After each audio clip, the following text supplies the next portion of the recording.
8 नवंबर को नरेंद्र मोदी जी ने नोटबंदी का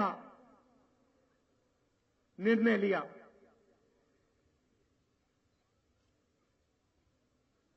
पार्लियामेंट शुरू हुआ और कांग्रेस पार्टी ने और विपक्ष की सब पार्टियों ने स्पीकर से कहा, स्पीकर मैडम, पार्लियामेंट हाउस में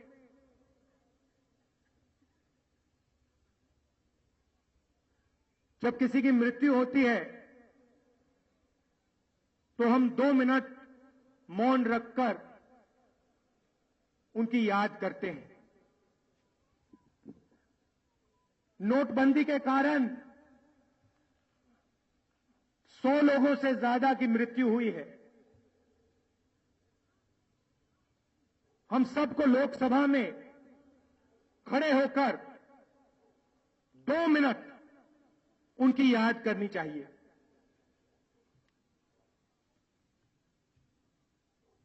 जवाब मिला कि यह नहीं हो सकता है। 2 मिनट 100 लोगों की याद में पार्लियामेंट हाउस में हमें नहीं खड़े होने दिया। मोदी जी, गरीब लोग अपनी पूरी जिंदगी दे देते हैं कुछ बनाने में। कोई घर बनाता है खून पसीना देकर, काम कर कर।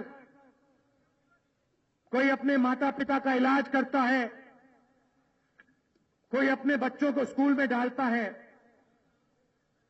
आपके इस निर्णय ने इन गरीब लोगों पर जबरदस्त चोट मारी।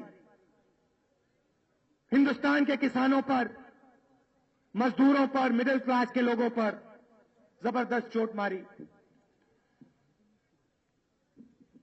बशीर बर्द जी के शब्दों में मैं आपको कुछ बताना चाहता हूं।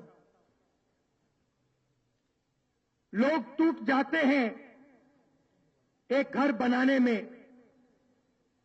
लोग टूट जाते हैं एक घर बनाने में। तुम तरस नहीं खाते गृहस्थियां जलाने में। लोग टूट जाते हैं एक घर बनाने में। तुम तरस नहीं खाते गृहस्थियां जलाने में। बहराइच में कुछ दिन पहले नरेंद्र मोदी जी की मीटिंग हुई। जैसे अभी हेलीकॉप्टर लैंड हुआ, वहां हेलीकॉप्टर लैंड नहीं हो पाया। धुंध थी, मोदी जी का हेलीकॉप्टर वापस गया। और बहराइच में कल मुझे बताया कि नरेंद्र मोदी जी ने अपनी पब्लिक मीटिंग टेलीफोन से की। मोदी जी ने फोन किया,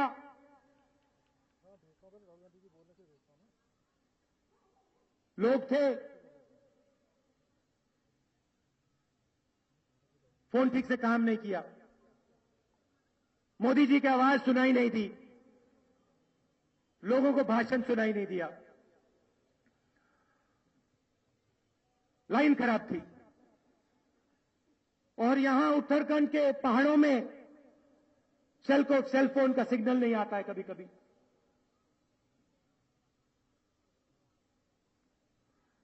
एक बात बताइए, मोहन सिंह कीम सिंह जी की जो बाल मिठाई है, उसको आप पेटीएम के माध्यम से खा पाएंगे क्या?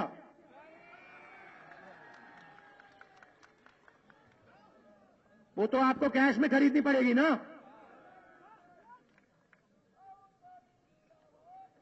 देखिए, यहां शुरुआत में मैं कह देता हूं, कांग्रेस पार्टी भ्रष्टाचार को हिंदुस्तान से मिटाना चाहती है, हटाना चाहती है। मोदी जी की सरकार भ्रष्टाचार के खिलाफ कोई भी कदम उठाए, छोटा कदम बड़ा कदम, कांग्रेस पार्टी उनका 100% समर्थन देगी। हमारे सब नेता, हमारे सब कार्यकर्ता उस निर्णय को अपना समर्थन देंगे। मगर नोटबंदी काले धन के खिलाफ निर्णय नहीं था, भ्रष्टाचार के खिलाफ निर्णय नहीं था। नोटबंदी एक आर्थिक डकैती थी, आर्थिक डकैती। 2.5 साल से नरेंद्र मोदी जी ने सिर्फ एक काम किया है, हिंदुस्तान के गरीबों पर आक्रमण करा है। किसान रोज अपना खून पसीना देता है, काम करता है। किसान ने नरेंद्र मोदी जी से सिर्फ 3 चीजें मांगी: कर्जा माफ, बिजली बिल हाफ और अनाज के लिए, सब्जी के लिए सही दाम। नरेंद्र मोदी जी ने उनकी बात नहीं सुनी। 15 परिवारों के लिए 1,40,000 करोड़ रुपया माफ किया। हिंदुस्तान के किसानों का कर्जा माफ नहीं किया। उत्तराखंड को 60,000 करोड़ रुपए नहीं दिए, जो आपका हक है। 1,40,000 करोड़ रुपए 15 उद्योगपतियों के माफ किए।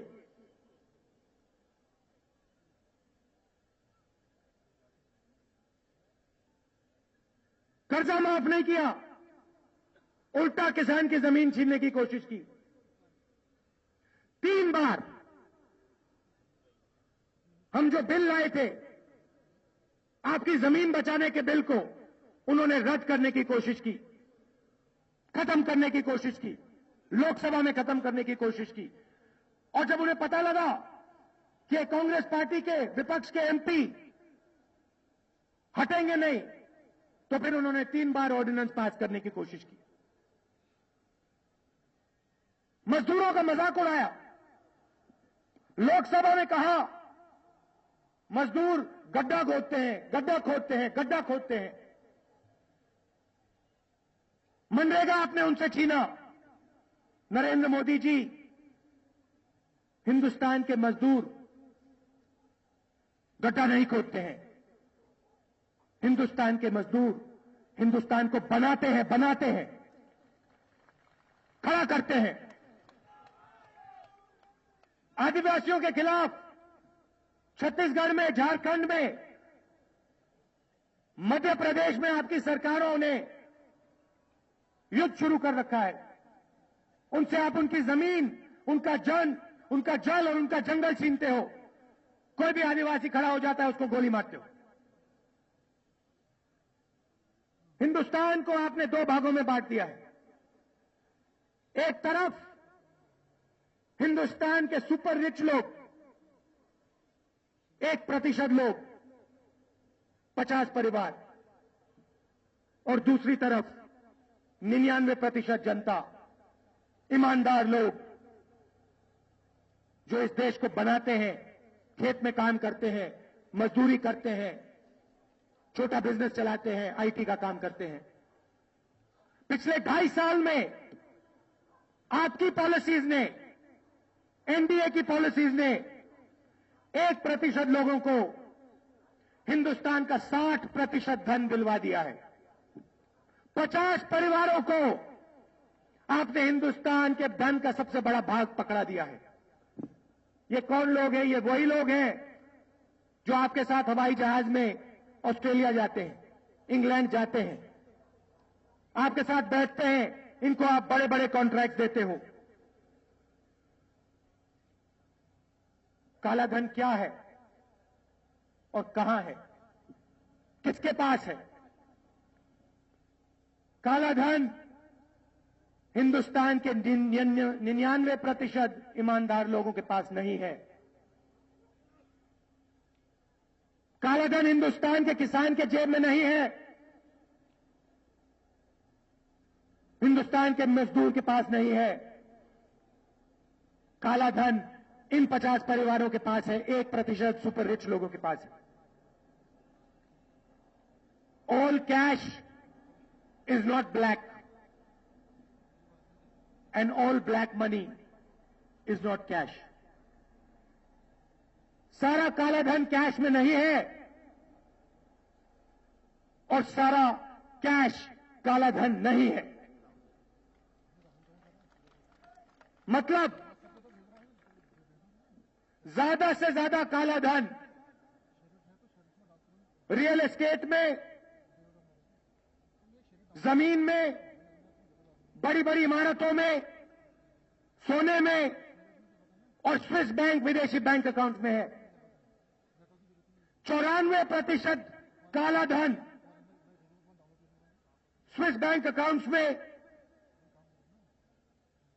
सोने में और जमीन में है।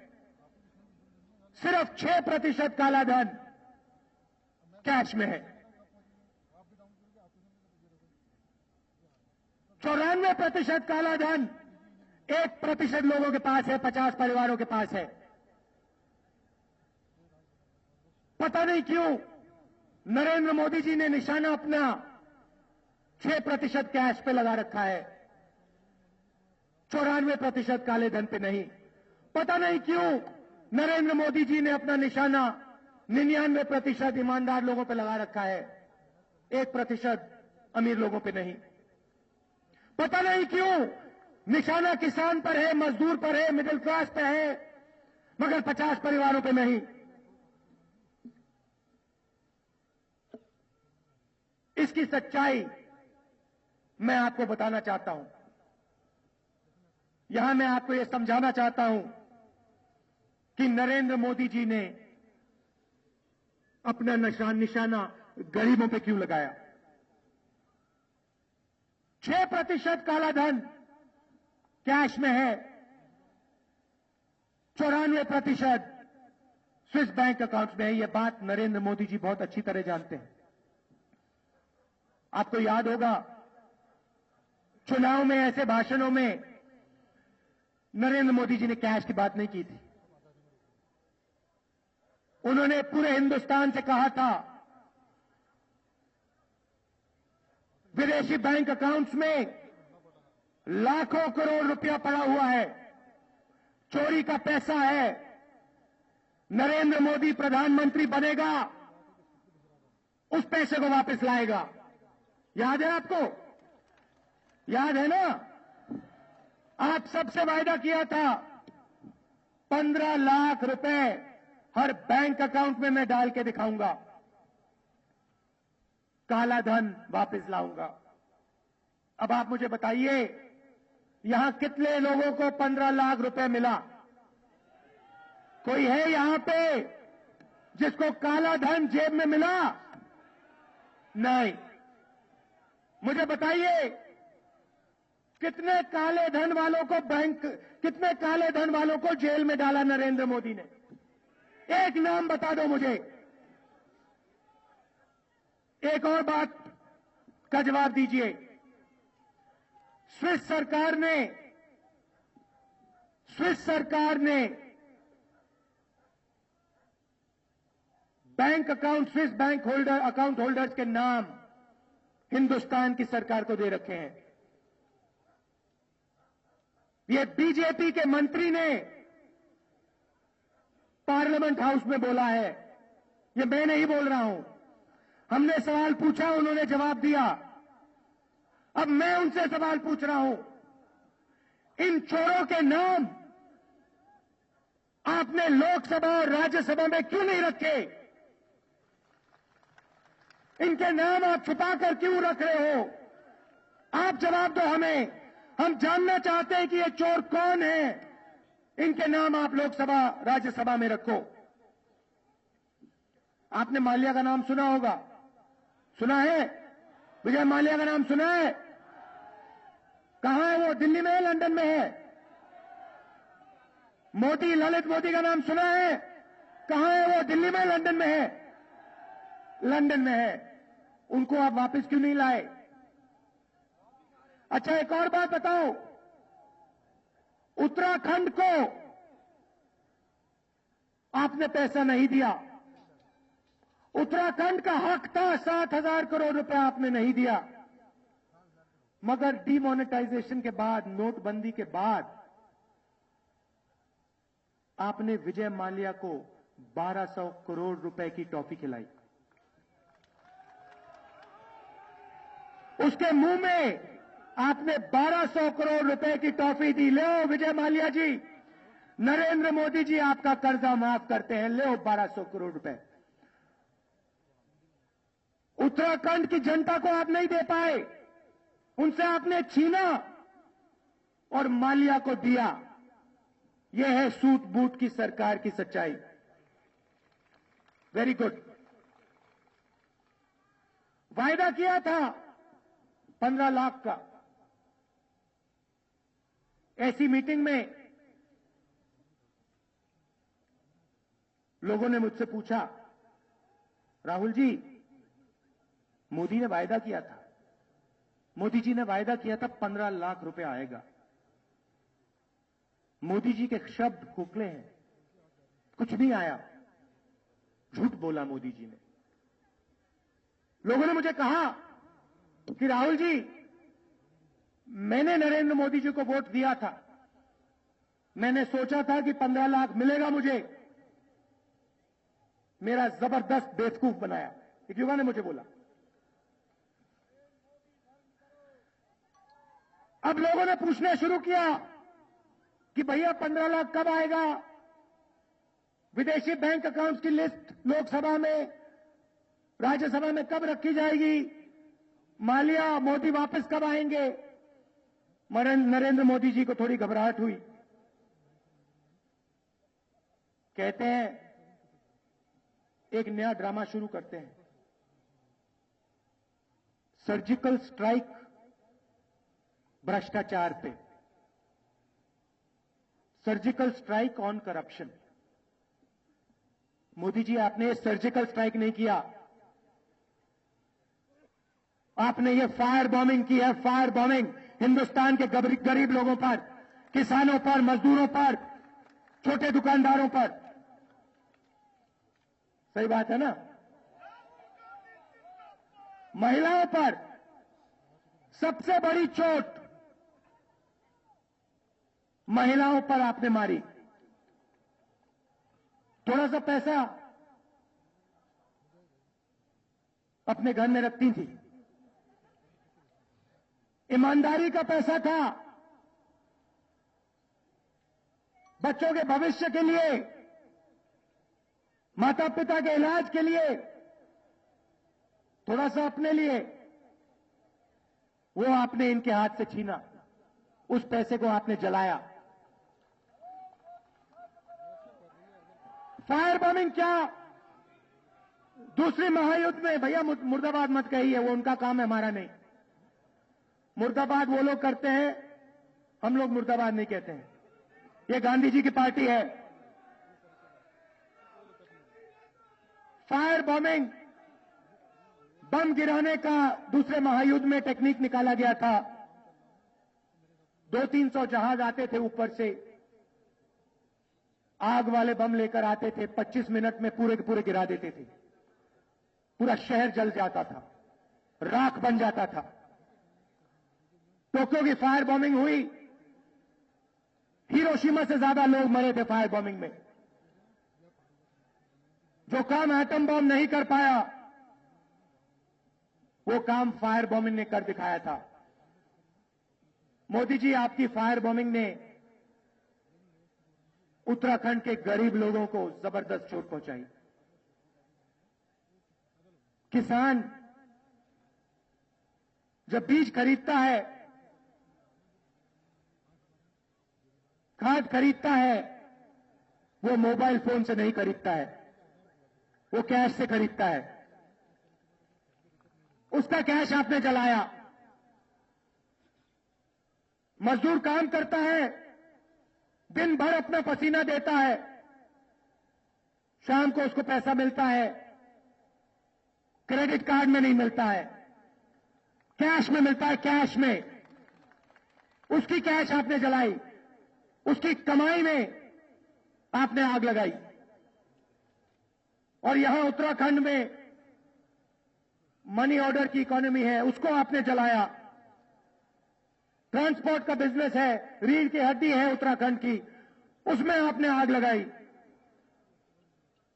टूरिज्म की इंडस्ट्री को आपने खत्म किया, भाग गए सब टूरिस्ट। और यहां सिडकुल में फैक्ट्रियों ने मजदूरों को हटाया, भगाया, कहा कि तुम्हारी कोई जरूरत नहीं है, तुम जाओ यहां से। मोदी जी ने वायदा किया था 2 करोड़ युवाओं को मैं रोजगार दूंगा। कहां गया वो वायदा? कहां गया वो वायदा? 15 लाख रुपए जैसा वायदा हवा में उड़ गया। हमने पूछा, लोकसभा राज्यसभा में हमने सवाल पूछा, भैया बताइए, रोजगार के बारे में बताइए। सरकार से जवाब मिलता है 7 साल से सबसे ज्यादा बेरोजगारी आज हिंदुस्तान में है। सबसे ज्यादा बेरोजगारी 7 साल में आज है। नोटबंदी के कारण, नरेंद्र मोदी जी की पॉलिसियों के कारण। खैर, ये आपने फायर बॉम्बिंग क्यों की? इसका लक्ष्य क्या था? इसके पीछे क्या सोच थी? मैं आपको बताता हूं। मैंने आपको दिखाया कि यह लड़ाई काले धन के खिलाफ नहीं थी। अब मैं आपको बताता हूं इस लड़ाई का लक्ष्य क्या था, इस पॉलिसी का लक्ष्य क्या था। पिछले 2.5 साल में नरेंद्र मोदी जी ने 1,40,000 रुपया कर्जा माफ किया है, बिना किसी को बताए। 15 परिवारों का 8 लाख करोड़ रुपया बाकी है। उन्हीं 50 परिवारों ने हिंदुस्तान के पब्लिक सेक्टर के बैंक से लाखों करोड़ रुपया ले रखा है। 8 लाख करोड़ रुपया वो दबा के रखे हुए हैं।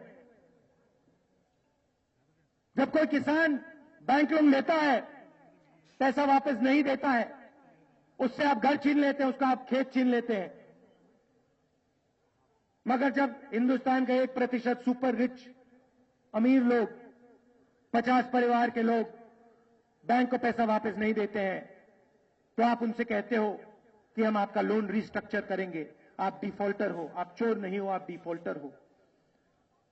इस पैसे को आप एनपीए कहते हो, non performing asset. Narendra Modi ji इनसे पैसा नहीं ले सकते हैं, क्योंकि इन्होंने नरेंद्र मोदी जी को बनाया है। कैसे बनाया है मैं आपको स्पीच के अंत में दिखाऊंगा।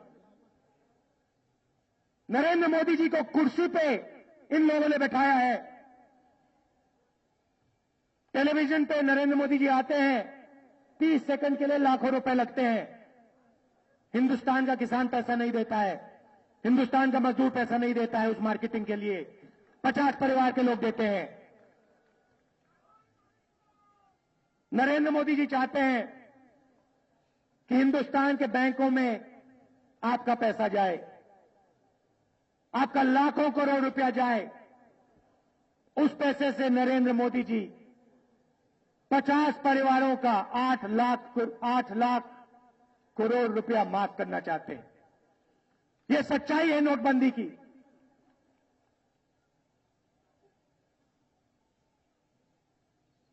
गरीबों से पैसा खींचो,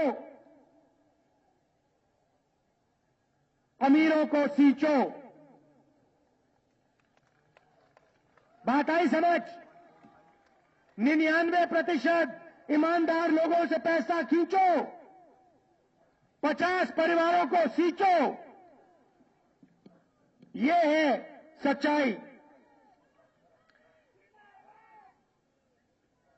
ये है नोटबंदी की सच्चाई। इस लक्ष्य के लिए आपका पैसा बैंक में फंसा रहना चाहिए। अगर आपका पैसा बैंक में नहीं फंसा रहेगा तो बैंक एक बार फिर आपके पैसे के बल पर लोन नहीं दे पाएंगे। बैंक 8 लाख करोड़ रुपए माफ नहीं कर पाएंगे। पार्लियामेंट हाउस में राजनाथ सिंह खड़े हुए कहते हैं योजना अच्छी थी। मैंने आपको दिखाया योजना गरीब लोगों के खिलाफ थी, खराब थी, 50 परिवारों के लिए थी। आपने राजनाथ सिंह जी ने कहा प्लानिंग खराब थी, योजना अच्छी थी। अब मैं आपको दिखाता हूं प्लानिंग अच्छी थी। एक दिन वाघेला जी गुजरात के जो पहले बीजेपी के नेता थे वो मेरे पास आए। मैंने उनसे पूछा वाघेला जी एक बात बताइए, मोदी जी के बारे में बताइए, उनकी स्ट्रेंथ क्या है। वाघेला जी ने कहा राहुल, मोदी जी किसी चीज का भी इवेंट बना सकते हैं, जबरदस्त इवेंट बनाते हैं, मगर एक बात आप कभी मत भूलना, मोदी जी की प्लानिंग बहुत बढ़िया है। नोटबंदी की प्लानिंग में कोई कमी नहीं थी। लक्ष्य था कि आपका पैसा ज्यादा से ज्यादा समय बैंक में फंसा रहे। अब मैं आपसे सवाल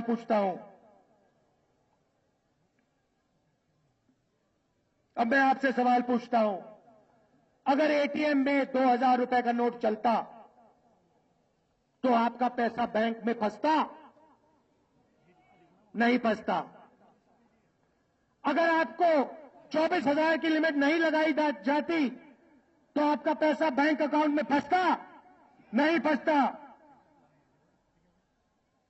अगर 100 बार नियम नहीं बदले जाते आपका पैसा बैंक अकाउंट में फंसता?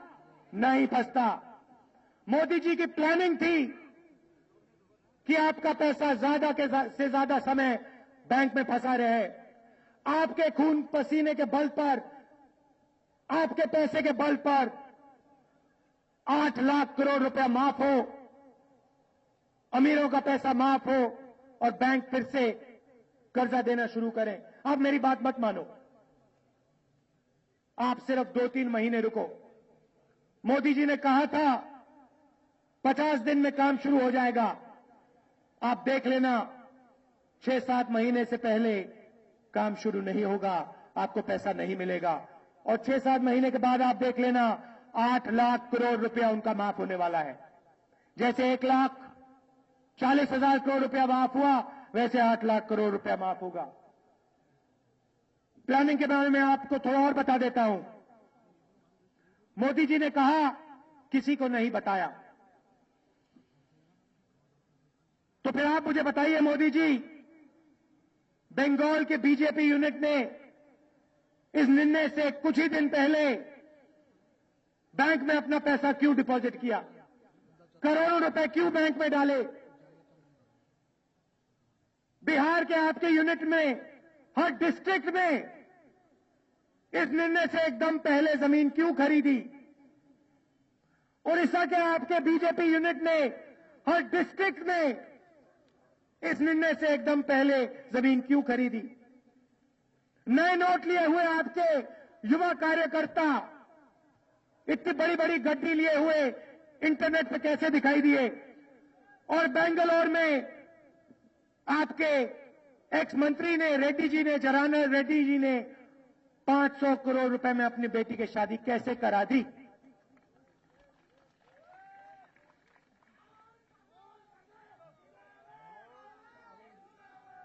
गरीबों से पैसा खींचो, अमीरों को सींचो। अमिताभ बच्चन जी की फिल्मों का एक गाना था, आपको तो लगता है बस यही सपना, राम राम जपना, गरीब का माल अपना।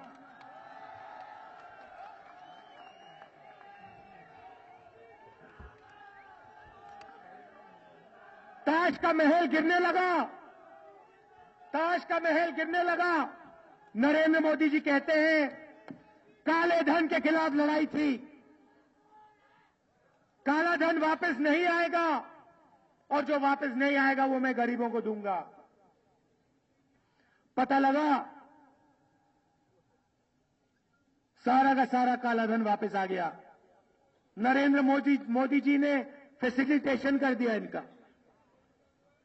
भागे उधर से निकले, कहते नहीं भैया काली धन की बात छोड़ो, ये हमने कदम आतंकवाद के खिलाफ लिया है, आतंकवाद के खिलाफ।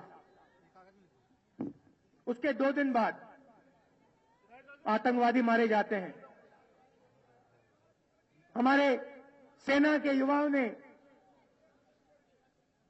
शायद उत्तराखंड के थे, हिमाचल के थे, वीर सिपाहियों ने उनको मारा। उनकी जेब में से 2000 रुपए के नए चमकते हुए नोट निकले। मोदी जी दौड़े निकले वहां से, भागे। नकली नोटों के ओर, एक सेकंड, नकली नोटों की ओर भागे। कहते नहीं नहीं नहीं नहीं नहीं, आतंकवाद के खिलाफ नहीं था, नकली नोटों के खिलाफ था। हमने पूछा भैया बताओ, राज्यसभा में पूछा बताओ 100 रुपए में से हिंदुस्तान में नकली नोट कितने हैं?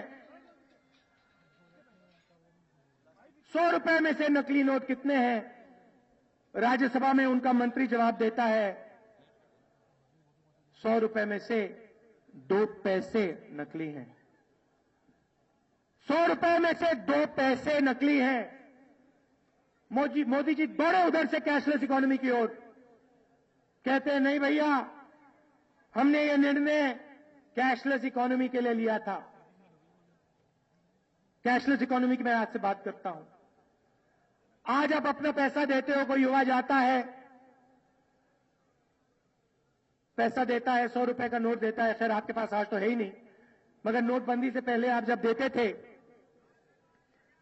आप 100 रुपए देते थे, दुकानदार को 100 रुपए मिलता था। कैशलेस दुनिया में आप अपने फोन पे बटन दबाओगे, 100 रुपए यहां से निकलेगा और 5% कमीशन डायरेक्ट उन्हीं 50 परिवारों के जेब में जाएगा।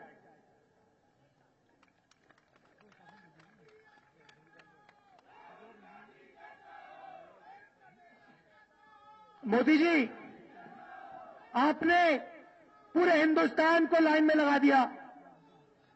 किसानों को, मजदूरों को, महिलाओं को आपने लाइन में लगा दिया।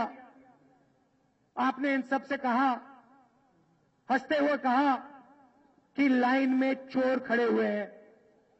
याद है आपको, लाइन में चोर खड़े हुए हैं। आपने हिंदुस्तान के ईमानदार लोगों की उंगलियों पे निशान लगवाया और आपने हिंदुस्तान की जनता से कहा कि 5,000 रुपए से ज्यादा अगर आपने बैंक में डिपॉजिट करना है तो आप हमें बताओ पैसा कहां से आया। अब हर बिजनेसमैन की आदत होती है, दुकानदार की आदत होती है कि वो हिसाब रखे, कितना पैसा किसको दिया, किससे कितना लिया, किस बैंक में बैंक अकाउंट है, किधर बैंक लोन है, सब बिजनेस वाले दुकानदार रिकॉर्ड रखते हैं। 22 नवंबर 2014 इनकम टैक्स की एक रेड होती है, सहारा ग्रुप के ऑफिस में रेड होती है। उधर उनके रिकॉर्ड में साफ सुथरा लिखा दिखाई देता है। यहां मेरे पास कागज है, मैं आपको पढ़ के दिखाता हूं इस कागज से। ये रहा, साफ सुथरा लिखा हुआ है 30 अक्टूबर 2013 2.5 करोड़ रुपया मोदी जी को दिया। 12 नवंबर 2013 5 करोड़ रुपया मोदी जी को दिया। 27 नवंबर 2013 2.5 करोड़ रुपया मोदी जी को दिया। 29 नवंबर 2013 5 करोड़ रुपया मोदी जी को दिया। 6 दिसंबर 2013 5 करोड़ रुपया मोदी जी को दिया। 19 दिसंबर 2013 5 करोड़ मोदी जी को दिया। 13 जनवरी 2014 5 करोड़ मोदी जी को दिया। 28 जनवरी 2014 5 करोड़ रुपया मोदी जी को दिया। 22 फरवरी 2014 5 करोड़ रुपया मोदी जी को दिया। ये देख लीजिए कागज। और इस कागज पे यहां पे इनकम टैक्स अफसर का सिग्नेचर है, देख लीजिए। और इस अफसर ने कहा है रिपोर्ट में, अपनी रिपोर्ट में कहा है कि इसकी इन्वेस्टिगेशन होनी चाहिए, इसकी इन्वेस्टिगेशन होनी चाहिए। दूसरा कागज ये रहा, ये भी मैं आपको दिखा देता हूं, अच्छी तरह देखिए। इसमें 16 नवंबर 2012 बिरला कंपनी में रेड होती है, उनके कंप्यूटर पर निकलता है, और मैं यहां इस डॉक्यूमेंट से पढ़ता हूं जहां इनकम टैक्स ऑफिसर का सिग्नेचर है। मैं यहां से पढ़ता हूं, गुजरात सीएम 25 करोड़ 12 करोड़ रुपया हो गया, बाकी बचा हुआ है। मोदी जी, मैंने आपसे सवाल पूछा, आपने मेरा मजाक उड़ाया, मगर यह सवाल मैं नहीं पूछ रहा हूं, मैं नहीं पूछ रहा हूं। आप इस बात को समझिए। यह सवाल हिंदुस्तान के युवा, हिंदुस्तान की जनता पूछ रही है। आप इनका जवाब दीजिए। आप इनको 2-3 चीजें बताइए। क्या इन कागजों में इसमें लिखा है कि 9 बार 6 महीने में आपको 40 करोड़ रुपया दिया गया है, और इसमें लिखा है कि आपको 25 करोड़ में से 12 करोड़ रुपया दिया गया है? आप इसका जवाब दीजिए। आप देश को बताइए कि यह सच है या झूठ है। और दूसरी बात, आप इसके बारे में इंक्वायरी करा दीजिए। मेरा जितना आप मजाक उड़ाना चाहते हो आप उड़ाइए, मगर यह आप काम कर दीजिए। आप सब यहां आए, कांग्रेस पार्टी के कार्यकर्ताओं से कहना चाहता हूं, आप देश के युवाओं को, देश के लोगों को इस चीज के बारे में बताइए कि नरेंद्र मोदी जी इसके बारे में इंक्वायरी नहीं करना चाहते हैं, और नरेंद्र मोदी जी इन सवालों का जवाब नहीं देना चाहते हैं। यह सच्चाई है। कांग्रेस पार्टी के कार्यकर्ताओं का मैं बहुत धन्यवाद करना चाहता हूं, सब नेताओं का धन्यवाद करना चाहता हूं। आप कांग्रेस पार्टी की रीढ़ की हड्डी हो, आपका बहुत बहुत धन्यवाद। और मेरे साथ आप बोलिए, जोर से बोलिए, जय हिंद, जय हिंद, जय हिंद। धन्यवाद।